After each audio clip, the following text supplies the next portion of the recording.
você é, e Ele faz de tudo para você vir a Ele do jeito que você está.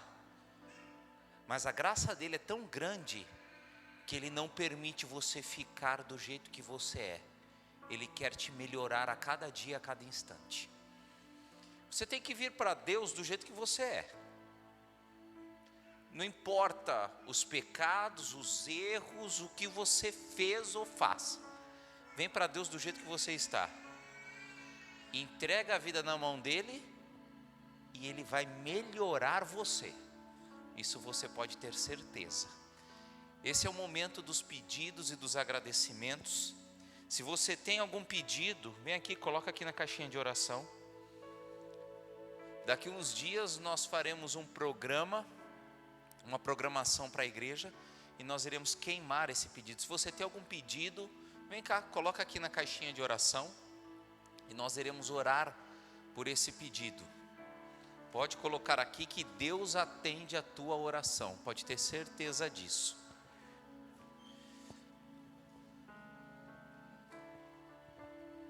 Deus, Ele é mais do que um pai, Ele é um Deus paterno que te entende, te aceita, está presente em ti. Através de ti Ele pode realizar milagres e maravilhas. Creia nisso. E creia que o seu pedido será atendido. Creia que o seu pedido será realizado para a honra e glória dEle.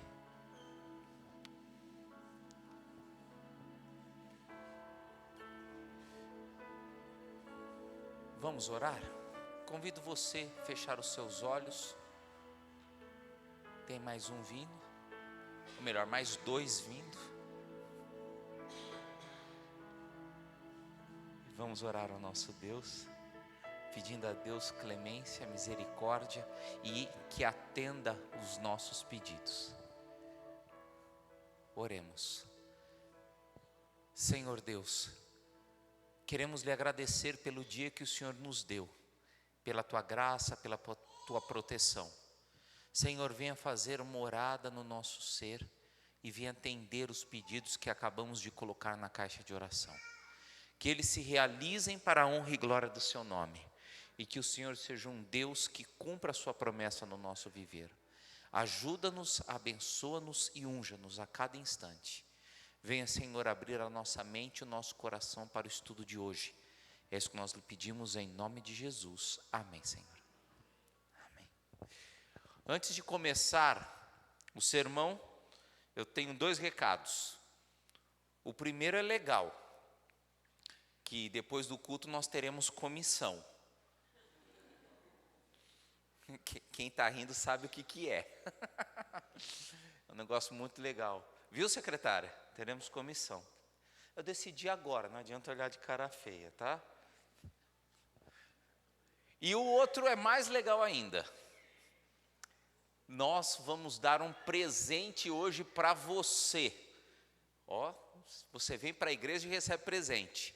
Para os nossos amigos que estão hoje aqui nos agraciando com a sua presença, nós vamos dar um CD de um pastor fantástico chamado Alejandro Bulhon, tá certo? Então pode começar a entregar, por favor, para os nossos amigos, tá certo? Você que está vindo aqui, nosso amigo nos visitando, receba esse presentinho, tá? Você que é o nosso amigo, por favor, levanta a sua mão aqui rapidinho, só para a Simone saber que você vai ganhar. Daniel, você é meu amigo, mas não é bem desse jeito que eu queria, desse jeito. Depois eu te dou outra coisa, tá? Fica tranquilo.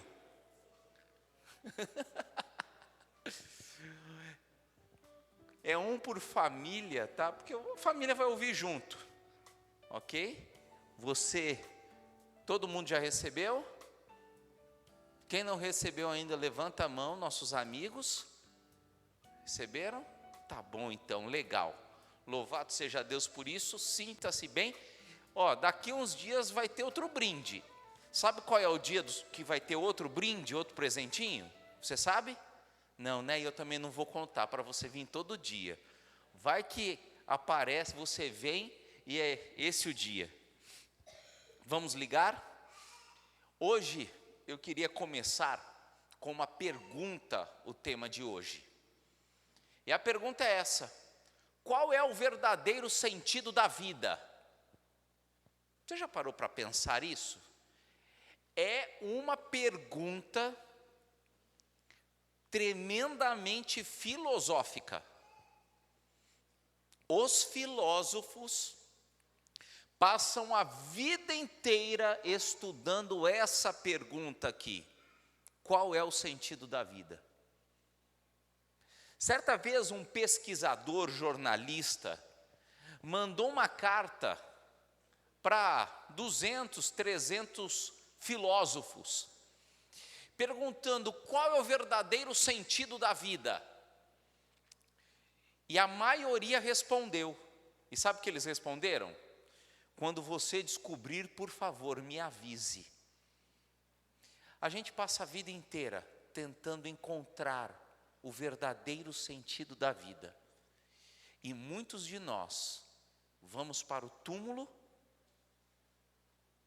sem saber qual é o sentido do nosso viver. Alguns homens, mulheres, filósofos começam a indagar qual é o verdadeiro sentido da vida. E eu queria trazer umas colocações para vocês. Primeiro, Born. Já ouviu falar nesse Bohr aqui? Já ouviram falar? É um dos filósofos mais conhecidos da atualidade. Você viu que bênção? Tão conhecido que você não conhece. Ele é um camarada, um filósofo existencialista.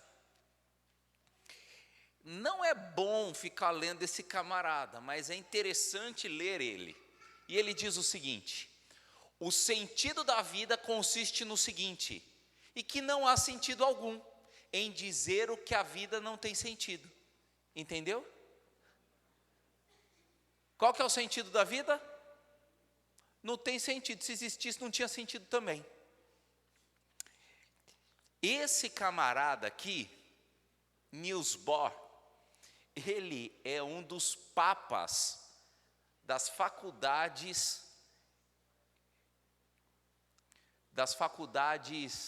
públicas no Brasil. Nas áreas humanas, quem estuda humanas e é doutrinado, infelizmente, numa faculdade pública, USP, Unesp e outras mais assim, esse camarada, ele é um dos papas. Ele é totalmente esquerdista, cabeça virada e assim por diante. Tá certo? Ele prega umas coisas que ele mesmo não viveu. E ele fala: qual que é o sentido da vida? Nenhum. A vida não tem sentido.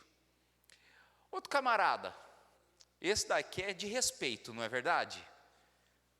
Albert Einstein, cristão, judeu, um camarada muito inteligente, não só na física, mas na vida por completo. Ele diz o seguinte: tem um sentido a minha vida? A vida de um homem tem sentido? Posso responder a tais perguntas se tenho espírito religioso. Para por aí, né? Já estava bom já. Não é à toa que ele era inteligente. Mas fazer tais perguntas tem sentido? Respondo: aquele que considera a sua vida e a dos outros sem qualquer sentido é fundamentalmente infeliz, pois não tem motivo algum para viver. Interessante, né, a colocação de Einstein aqui. Outro camarada, conhecem ele? Ele é o filósofo popstar, o Mário Sérgio Cortella. É um filósofo popstar. Gosto muito dele, não concordando com tudo que ele fala. A gente tem que dar a mão palmatória, porque esse camarada é muito inteligente. E o que ele fala, muito das coisas faz sentido. Não todas, mas muitas. Mário Sérgio Cortella fala assim: o sentido da vida é uma construção histórica, social e cultural. O sentido da vida não é o mesmo para todos e não é o mesmo tempo todo, nem em todos os lugares, nem do mesmo modo. O que eu não quero é morrer à toa, mas para não morrer à toa é preciso não viver à toa. Esse finalzinho do pensamento do Cortella é fantástico. Você quer fazer com que tua vida faça sentido? Não viva à toa. Tenha propósitos, metas e objetivos. Isso daí é legal. Não é à toa que ele é um dos grandes do Brasil, tá certo? Tanto na área educacional, filosófica, psicológica, ele é muito bom, tá certo?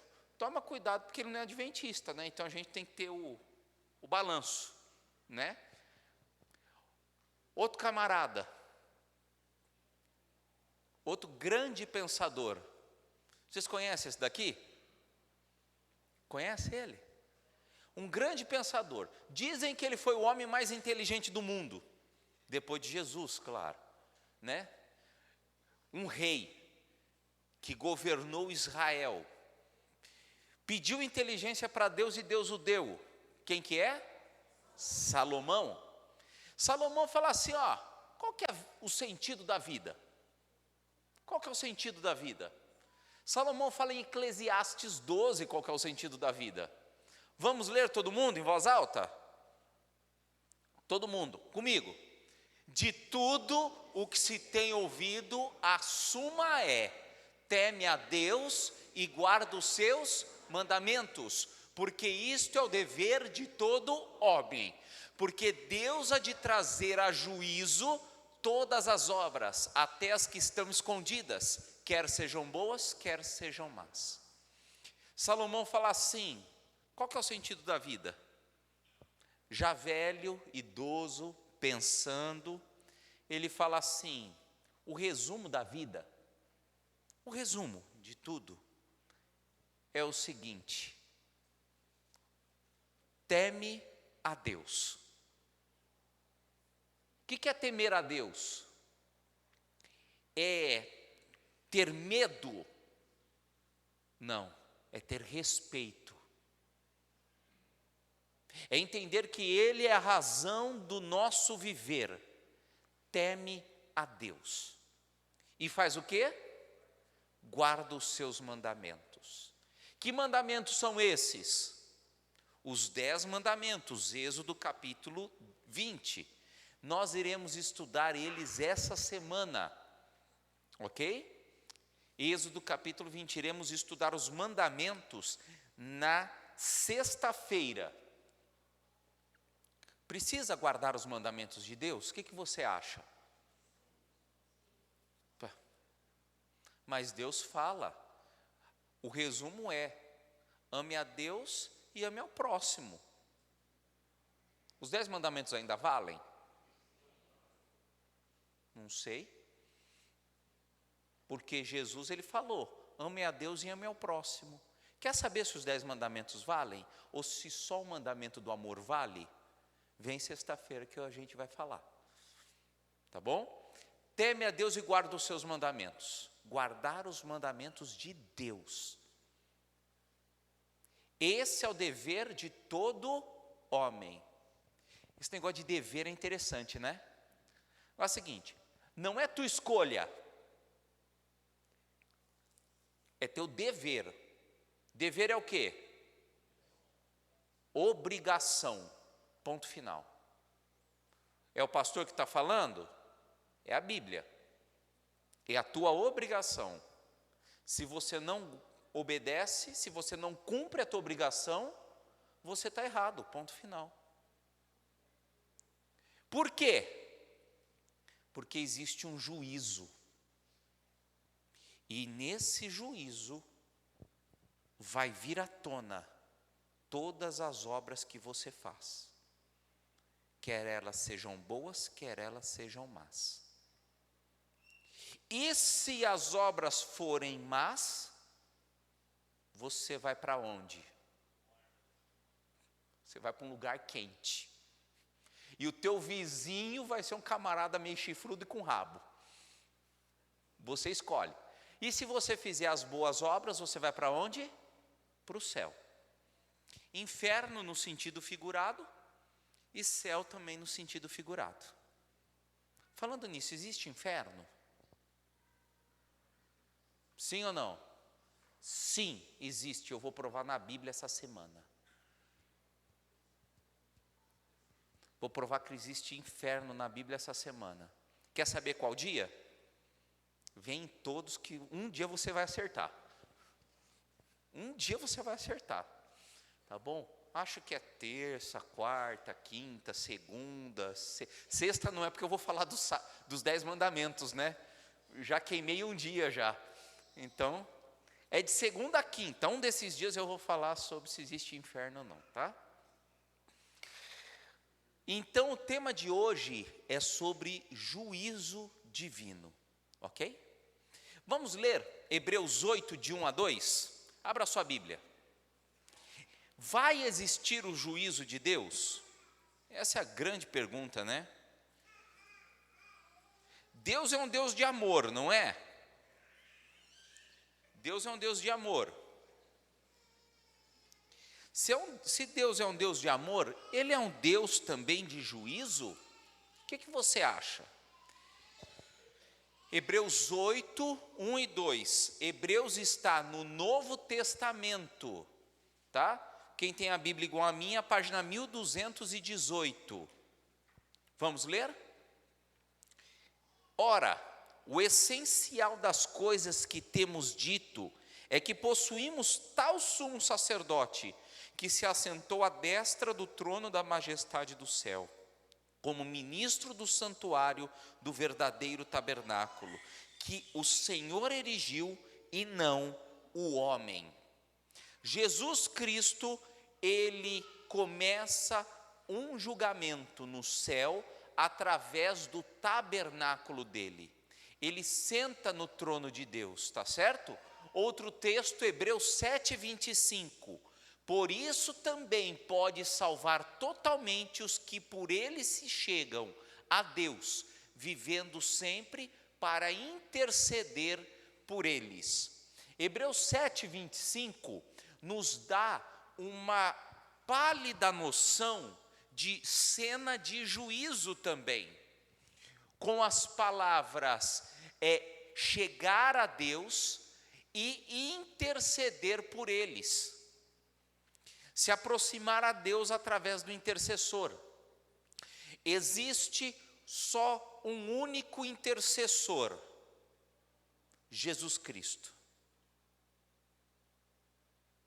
Existe uma crendice da tradição religiosa que nós temos vários intercessores, que são os santos, ou temos outros intercessores, que é a nossa mãe que intercede, a Virgem Maria.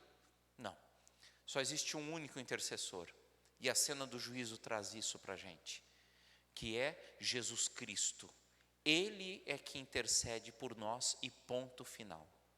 Tá certo? Bem, o julgamento começa por quem?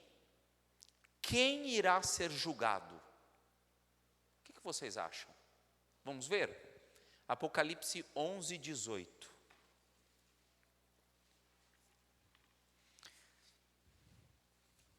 Apocalipse 11, 18. Quem vai ser julgado e o julgamento começa por quem? Posso ler? Amém?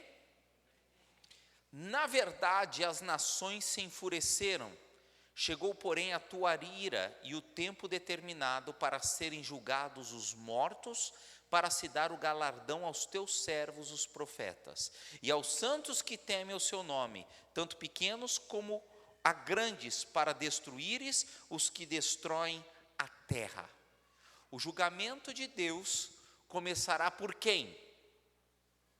Pelos mortos.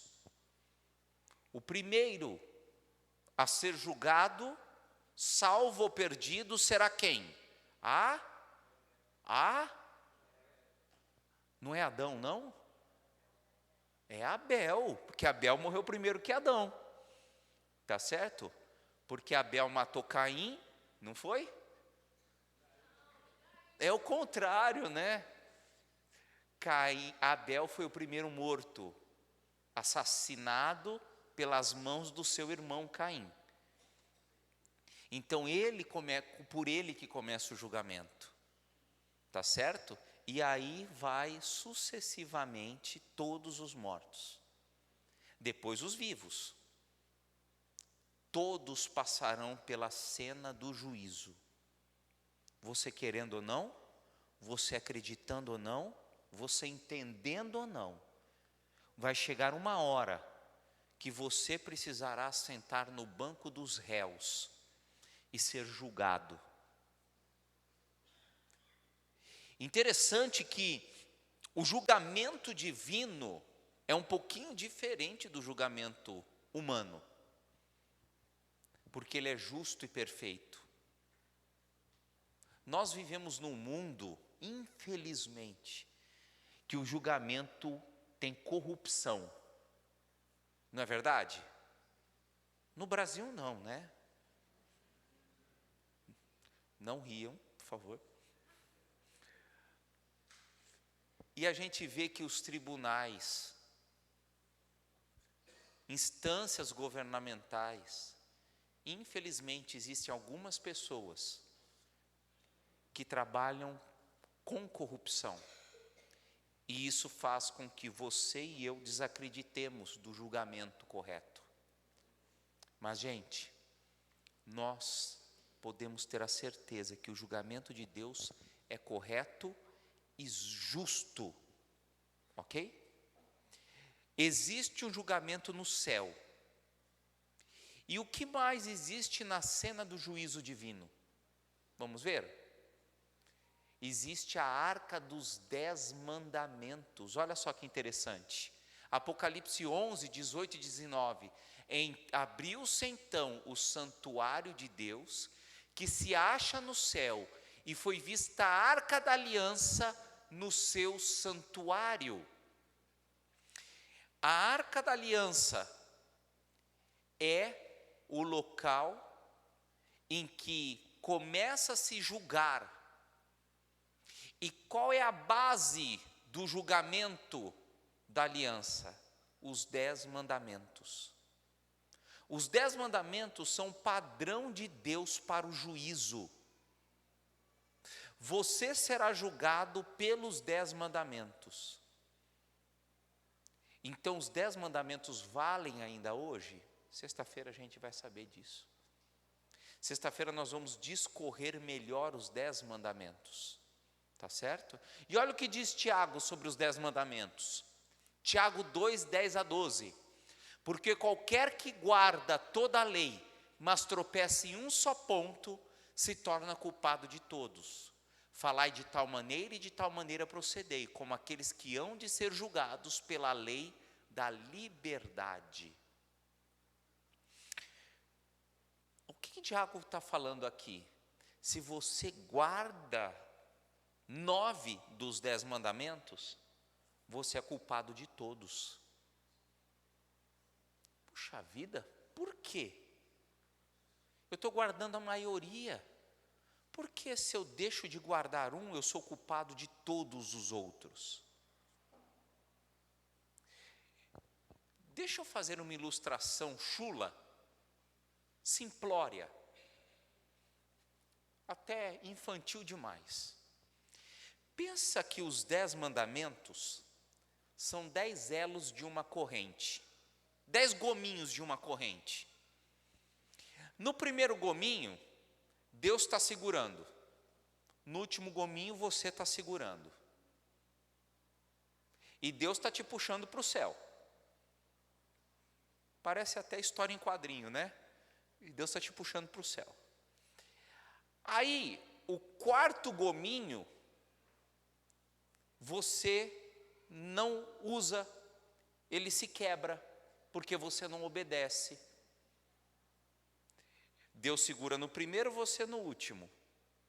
O quarto gominho se rompe. De que serve os outros 9?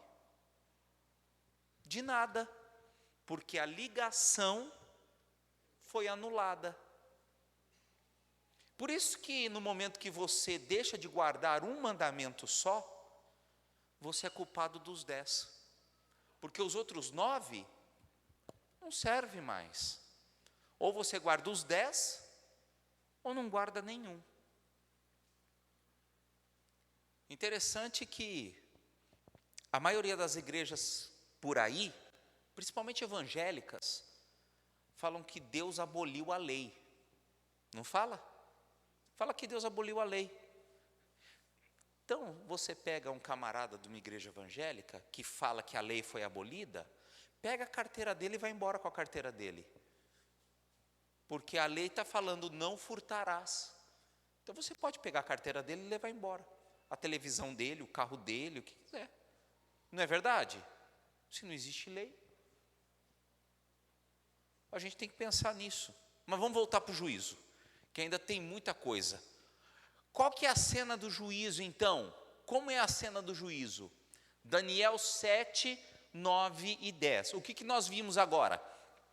Existe um juízo, você passará pelo juízo, o juízo é justo, você e eu seremos julgados pelos mandamentos de Deus. E como será essa cena? Abre lá em Daniel. Daniel, capítulo 7, versículo 9 e 10. Posso ler? E continuei olhando até que foram postos uns tronos. E o ancião de dia se assentou. Sua veste era branca como a neve, seus cabelos e os cabelos da cabeça como pura lã. E o seu trono era como chama de fogo, e suas rodas era fogo ardente. Um rio de fogo manava e saía diante deles. Milhares de milhares o serviam, miríades de miríades estavam diante deles. Assentou-se o tribunal e se abriram os livros. Vamos dissecar o verso? Vamos dissecar o verso. Continuei olhando e foram postos uns tronos. O ancião de dias se assentou. Quem é o ancião de dias? Deus. Tá? A sua veste era branca. Branca significa o quê? Vestidura branca significa caráter puro em profecia. O caráter era puro, imaculado. O cabelo de sua cabeça era branco também. Significa o quê? Velhice, pureza de pensamento, justiça. Tá certo? É para Deus, tá? Quem tem cabeça branca agora se contenha, não é tudo isso não, tá? Nós somos pecadores também, tá bom? Vamos lá. Que mais? Ele se assenta e como chamas de fogo, o trono dele parecia de fogo. Por que fogo? Purificação. Purificação. Tá? E aí chega um monte de gente, milhares de milhares e miríades de miríades, e o que acontece? Se assenta e se abre o tribunal. É uma cena de tribunal mesmo, que será julgado, tá certo? E o julgamento? Um julgamento para acontecer, ele precisa do quê? Um juiz? Legal, um juiz. Mais do que? Só o juiz basta? Advogado?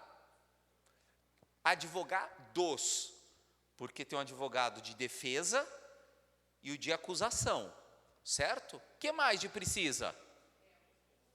Testemunha, réu também, vamos lá para o réu? Acusados.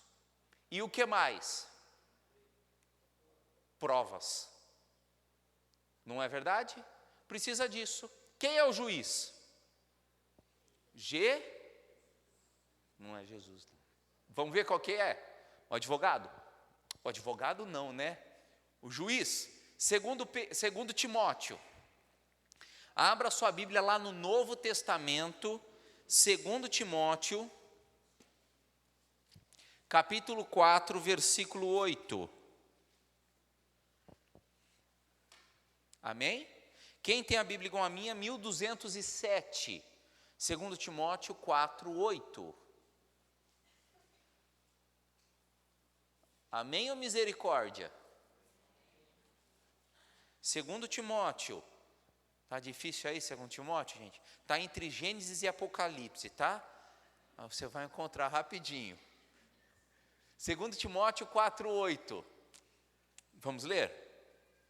Já agora a coroa da justiça me está guardada, a qual o Senhor reto que me dará naquele dia, não somente a mim, mas também a todos quanto amam a sua vinda. Senhor, Jeová, aqui é Kyrios, Deus, tetragrama sagrado, que vem do tetragrama sagrado, Yahvé, Deus Pai. Atos 10:12 vem confirmando isso também. Livro de Atos, capítulo 10, versículo 42. Tá? Atos 10:42 diz o quê? E nos mandou pregar ao povo e testificar que ele é quem foi constituído por Deus juiz de vivos e mortos. Deus juiz, tá certo? Deus Pai, Jeová. Quem é o juiz? Deus Pai, Jeová, tá? E quem é o advogado? Você está certo disso? Que é Jesus? Vamos lá? 1 João 2:1.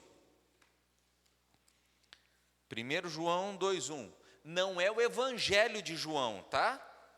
É João perto do Apocalipse.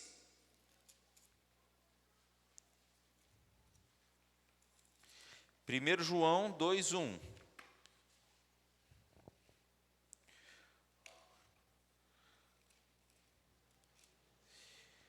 Posso ler? João, filho do trovão, começa escrevendo o seguinte: filhinhos meus, essas coisas vos escrevo para que não pequeis. Se todavia alguém pecar, temos um advogado junto ao Pai, Jesus Cristo, Quem é o advogado? Quem é o juiz? Deus Pai. Quem é o advogado? E quem são as testemunhas? Os anjos? Será? Apocalipse 5:11. Vamos ler em voz alta? Comigo. Vi e ouvi uma voz de muitos anjos ao redor do trono, dos seres viventes e dos anciãos, cujo número era milhões de milhões e milhares de milhares. Quais são as testemunhas? Só?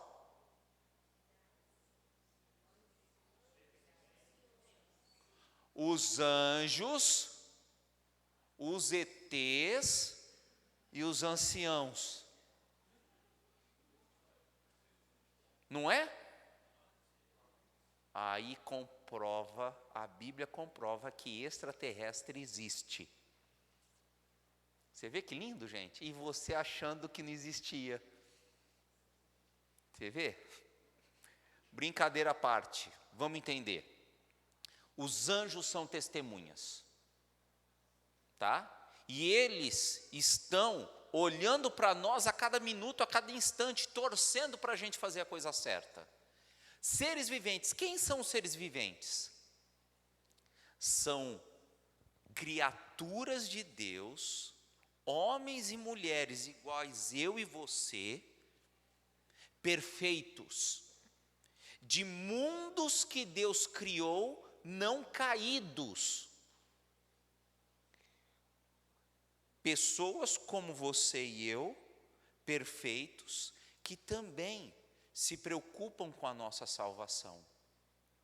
Ou você acha que Deus, que você crê, o Deus Todo-Poderoso que você crê, só criou vida inteligente aqui no planeta Terra?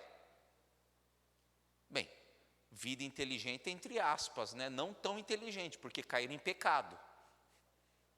Não foi verdade? Ou você acha que Deus é tão pequenininho que só conseguia criar a raça humana aqui no planeta Terra? Deus criou mundos habitados por seres perfeitos, que a gente pode até chamar de extraterrestre, porque é fora da Terra. Mas eles são perfeitos, sem traços de pecado. Os ETzinho feio que aparece nos filmes é eu e você, tá, gente? Porque nós somos corrompidos pelo pecado. Eles são seres perfeitos, glorificados, à imagem de Deus, sem traços de pecado. E eles se preocupam e torcem pela nossa salvação. Tá certo? E eles são testemunhas do grande conflito que acontece no nosso coração e na nossa mente. Gente, se você vê o tamanico do nosso mundo, o que eu e você somos em relação ao universo inteiro, é menosprezar o poder de Deus, achando que só o ser humano aqui no planeta Terra foi criado por Deus. É chamar Deus de ínfimo, de pequeno demais. Deus, ele criou N mundos habitados. Eles são perfeitos, porque venceram a tentação. Eu e você não. Eva deu ouvidos à serpente, Adão deu ouvidos à serpente, e a desgraça foi feita. Tá certo? Terceiro ponto, anciãos. Quem são esses anciãos? Esses anciãos, nós não temos, anciãos não é o que cuida da igreja, tá, gente? Esses anciãos, nós não temos a caracterização perfeita deles. Nós temos hipóteses teológicas. A mais concreta, a mais lógica que existe, são homens que representam o sistema sacrificial do santuário, ou melhor, o sistema da redenção feito pelo santuário, que eram na faixa de 24 anciãos que se assentam ao lado do trono de Deus, e isso em Apocalipse também. Tá certo? Outras pessoas falam que são os salvos que ressuscitaram quando Jesus ressuscitou também, as primícias. Quem são ao certo? Nós não sabemos. Só a gente indo para o céu para saber o correto. Mas teologicamente, esses homens, esses anciãos,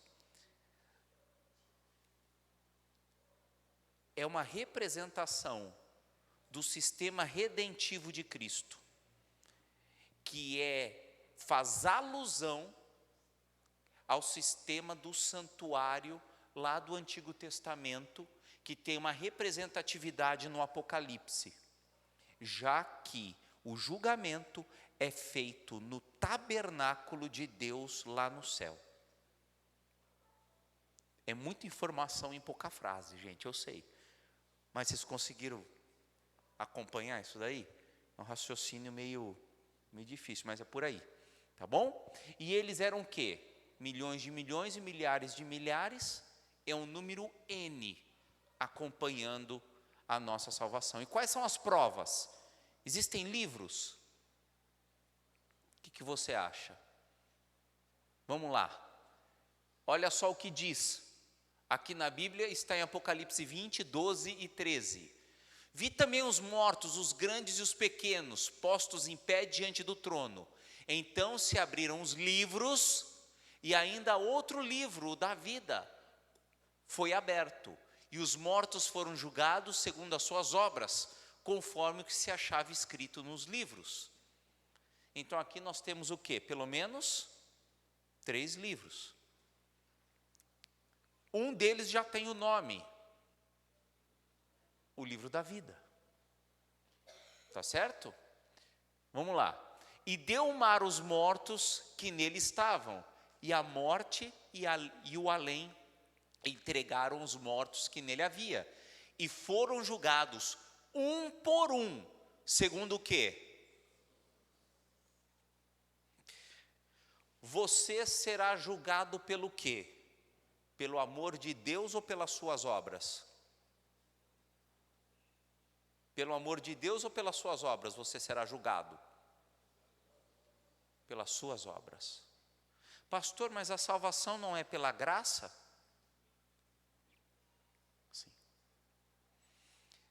Você é salvo pela graça de Deus, mas você continua salvo pelas obras que você pratica. Certo? Exemplo.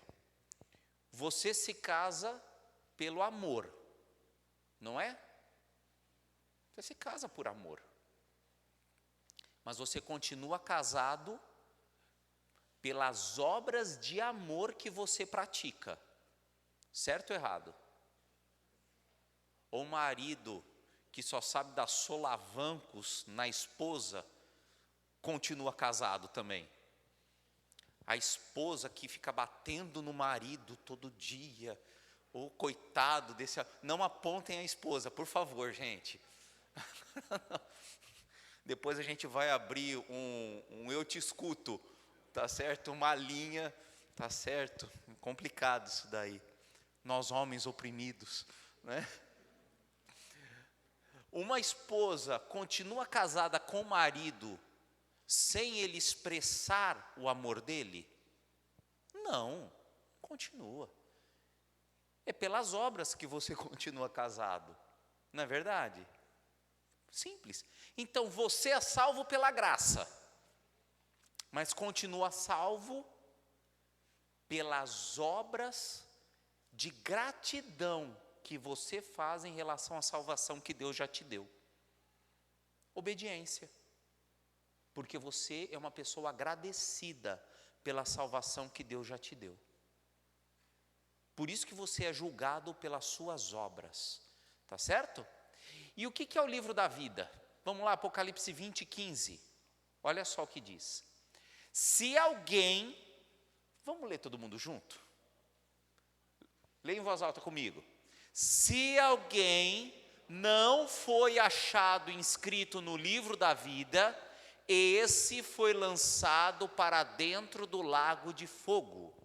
O livro da vida só tem nomes. Se o seu nome está no livro da vida, você tem chance de ser salvo.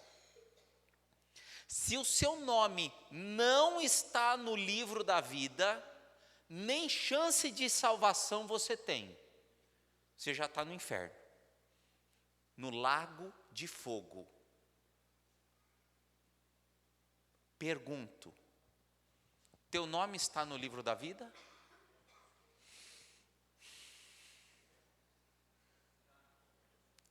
Aí que é a questão. O que eu preciso fazer para o meu nome estar no livro da vida? Quem quer saber? Poucas pessoas querem saber, eu vou ficar com esses que querem saber no final do culto, contar para eles, tá? Quem quer saber o que eu preciso fazer para o meu nome estar no livro da vida? Todo mundo. Então vocês venham durante a semana que a gente vai contar para vocês, tá bom? Cenas do próximo capítulo, tá bom? Cenas do próximo capítulo. Daqui uns dias nós iremos estudar o que eu preciso fazer para o meu nome estar no livro da vida. Pode ter certeza. E outra coisa, vou dar uma notícia boa. Ainda tem tempo de colocar o nome no livro da vida. Daqui uns dias não vai ter mais. Então, fique atento com isso, tá bom? Então, olha só, esse livro que é o mais importante, é o livro da vida. Ele tem só nomes, e são os nomes de quem? Dos salvos, certo? Errado. É o nome dos possíveis salvos. Se o teu nome está lá, não quer dizer que você já tem a salvação garantida e eu posso viver a vida do jeito que eu quiser. O seu nome, se está lá, você tem a possibilidade de salvação. E diariamente você tem que cultivar o seu nome no livro da vida. Se você não cultivar diariamente, Jesus tem um corretivo que apaga o teu nome. Então, o nome no livro da vida é a possibilidade de ser salvo, tá bom? Existe outro livro? Sim, nós lemos, tá certo? Que livro que é esse? Malaquias 3,16. Então, os que temiam ao Senhor falavam uns aos outros. O Senhor atentava e ouvia. Havia um memorial escrito diante dele para os que temem ao Senhor e para os que se lembram do seu nome. Malaquias 3,16. É um livro das memórias.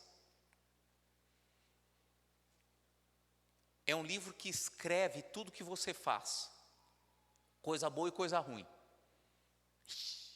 Se tiver duas colunas, coisa boa e coisa ruim, qual é a coluna que está mais escrita na tua vida?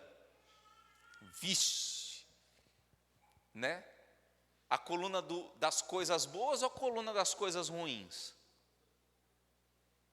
Tomara que seja o nome, a coluna das coisas boas, né? Tomara a Deus. E a gente tem que se esforçar por isso, porque é com isso que nós ganhamos a salvação, tá certo?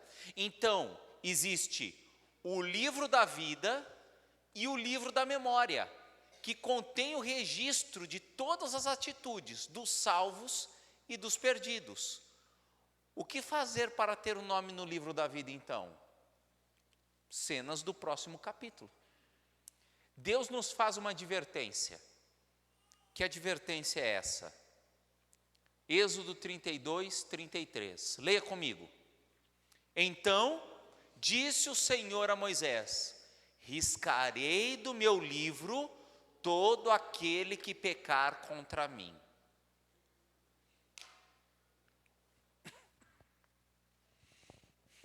Então, se você comete um pecado hoje, teu nome é riscado do livro da vida. É isso? Vamos entender o que é isso, riscar o nome? Isso daí é o pecado contra o Espírito Santo. Você já ouviu falar de pecado contra o Espírito Santo? Já, né? Sabe o que é isso?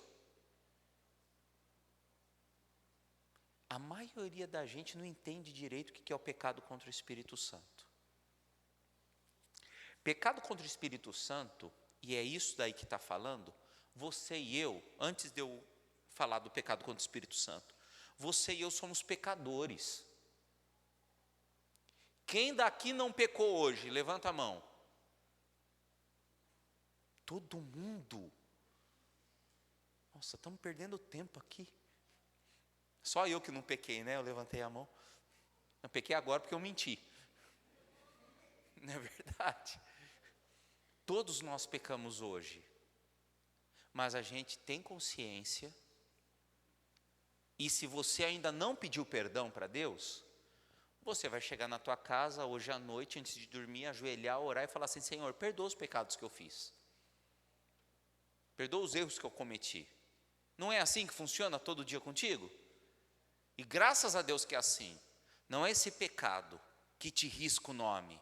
Porque você tem consciência, você erra hoje e amanhã vai fazer força para não errar. Não é assim? Comigo é assim. Com você também é assim. O que é o pecado contra o Espírito Santo? É eu pecar e não ter mais vontade de pedir perdão pelo pecado que eu cometi. Porque o pecado que eu cometi, eu acho que não é mais pecado. Exemplo, um exemplo chulo.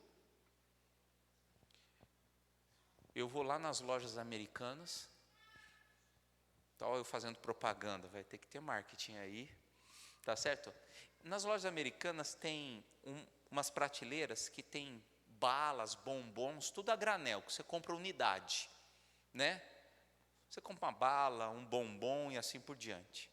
Aí você está passando lá no centro da cidade, vê um bombom, pega o bombom, coloca no bolso e vai embora da loja.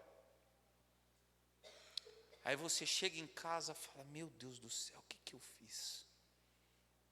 Você não tem nem condição de olhar para o bombom, você pega o bombom e joga no lixo até. Porque você tem nojo daquele negócio. Você começa a chorar, se ajoelha, ora, se arrepende, se humilha perante Deus. Deus perdoa? Perdoa. No outro dia você está no centro da cidade de novo, vai lá na mesma loja, pega um outro bombom, coloca no bolso e sai da loja. Chega em casa, nossa, meu Deus, o que eu fiz?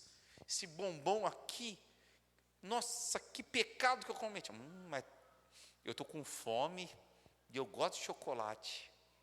Eu vou abrir e vou comer. Mas eu errei, Senhor, me perdoa. Aí no outro dia, você vai lá, pega outro bombom, sai correndo da loja. Nossa, que delícia, abriu e comeu.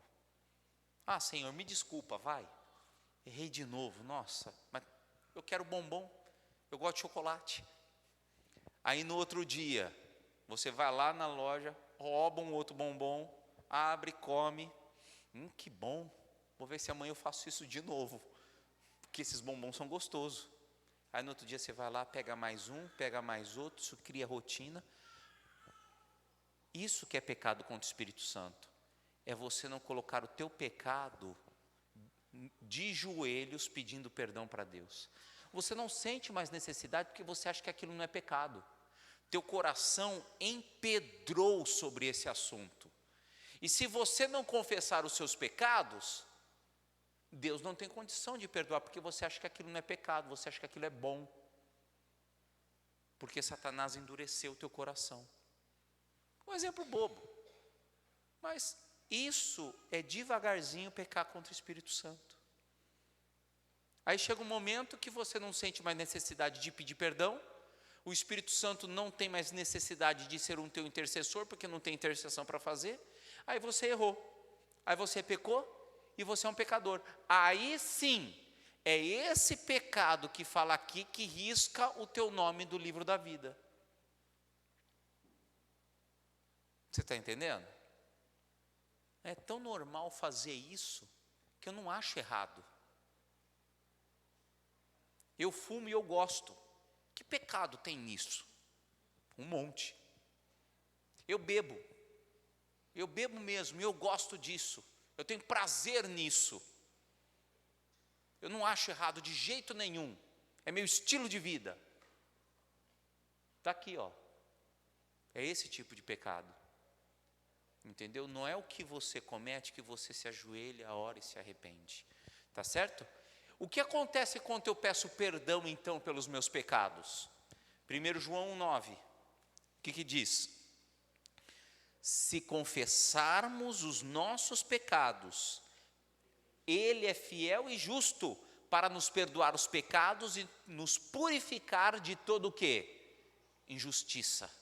Tá certo? Confie em Deus e obtenha a paz de Deus. Tá certo?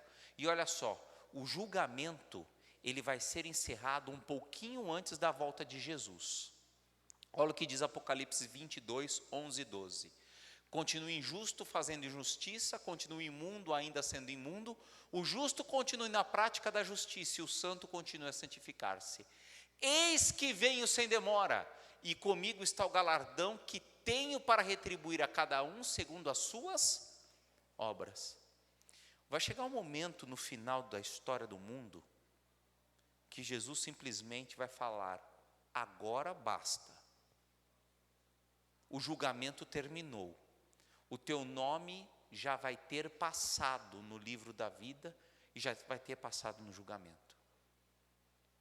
E Jesus vai falar, se você ainda está em pecado, continue fazendo pecado, porque o céu não é mais seu.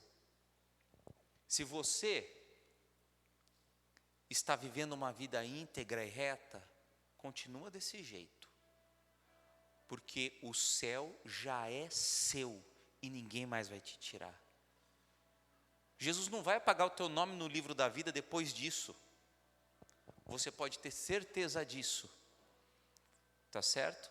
E a promessa vai acontecer de Apocalipse 3:5, que diz o seguinte: e o vencedor será assim vestido de vestiduras brancas, e de modo nenhum apagarei o seu nome no livro da vida, pelo contrário, confessarei o seu nome diante do meu Pai e diante dos seus anjos. A decisão de o seu nome nunca ser apagado do livro da vida é hoje. É viver uma vida de acordo com a vontade de Deus. Daqui uns dias, Jesus voltará. E quando Jesus estiver às portas, voltando no céu, vai ser tarde demais para você tomar uma decisão ao lado dele. Hoje é o momento de você tomar a decisão. Hoje é o momento de você voltar para o plano original que Deus fez na tua vida.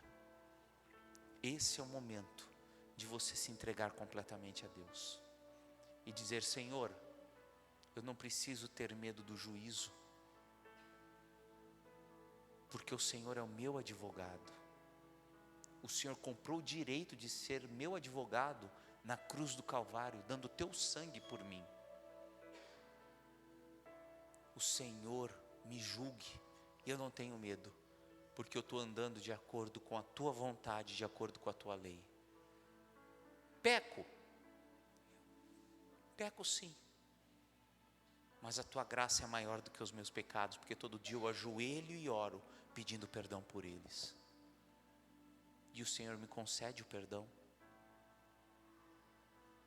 Meu querido irmão, minha querida irmã, você que está aqui na igreja não é por acaso. Hoje você precisa tomar uma decisão, ser fiel. Ser fiel para que o seu nome nunca venha a ser apagado do livro da vida. E está perto de Jesus conservar para sempre o seu nome no livro da vida. Você deseja isso? Você quer ser salvo? Para você ser salvo, você tem que viver uma vida de acordo com a palavra de Deus. Não do jeito que você quer, do jeito que Deus quer. Porque você não sabe o que é o melhor para você, porque o teu coração é enganoso. Quer viver uma vida de acordo com a vontade de Deus? Se você deseja isso, a Vanessa vai cantar uma música agora. Enquanto ela canta, se coloque em pé e peça para Deus: Senhor, eu quero viver uma vida de acordo com a tua vontade. Eu quero que meu nome seja escrito no livro da vida. Eu não quero fazer o que eu acho certo, eu quero fazer o que o Senhor deseja para mim. Se coloque em pé. Eu quero orar por você nesse momento. Enquanto a Vanessa canta, medite, fique orando sobre isso, tá bom? Pode se colocar em pé. Se você deseja ter uma vida de acordo com a vontade de Deus, e eu estarei orando por você também. Amém. Que o céu seja o seu lar, e que Deus tenha o seu nome escrito no livro da vida, e que daqui a uns dias você conserve o seu nome no livro da vida, e que nunca mais seja apagado. Por isso, obedeça a Deus, cumpra a vontade dEle na tua vida. Para de achar que você sabe o que é o melhor para você. Para de achar que você sabe o certo desse viver. Se jogue nos braços do teu Pai de amor. Se jogue nos braços do Deus Todo-Poderoso. E Deus vai fazer maravilhas na sua vida. E a graça, o perdão e a maravilha do viver acontecerá hoje e sempre na sua vida. Vamos orar. Senhor Deus, nós sabemos e aprendemos hoje que o juízo acontecerá, e que nós iremos passar e sentar no banco dos réus. Por favor, Senhor, que o Senhor nos julgue pela tua graça e pela tua misericórdia. Que Jesus Cristo seja o nosso advogado de amor. E Senhor, por favor, não tire o nosso nome no livro da vida. Coloque, Senhor, o nosso nome na lista dos salvos, para que nós possamos viver para sempre com o Senhor e irmos para o céu. Abençoa-nos, unja-nos e proteja-nos. Abençoe a nossa vida, o nosso lar e a nossa igreja. Ajuda-nos a viver o cristianismo verdadeiro. Nos traga aqui amanhã para aprendermos um pouco mais da Tua verdade. É isso que nós lhe pedimos em nome de Jesus. Amém, Senhor.